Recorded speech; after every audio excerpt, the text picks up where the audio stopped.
আসসালামু আলাইকুম। আজকে আপনাদেরকে দেখাবো গাড়ির গিয়ারের কি কাজ। এখন গাড়ি পিতে দেওয়া আছে, পিতে মানে হচ্ছে পার্কিং।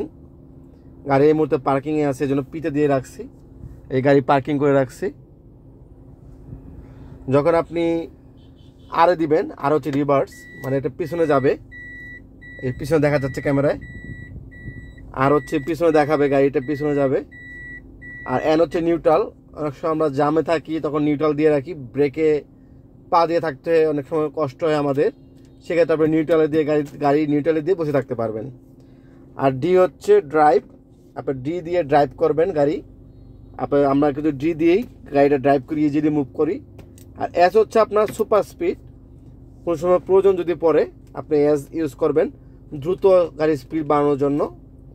আর বিটা হচ্ছে আমার নিচু জায়গা থেকে উপর উঠতে গেলে আমি বিটা ইউজ করি। যখন কোনো ঢালো জায়গা থেকে আমি উপরে উঠবো গাড়ি নিয়ে, তখন আমি বিটা ইউজ করব।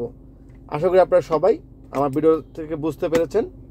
আর না বুঝতে পারলে অবশ্যই আমাকে মেসেজ দিবেন। ধন্যবাদ।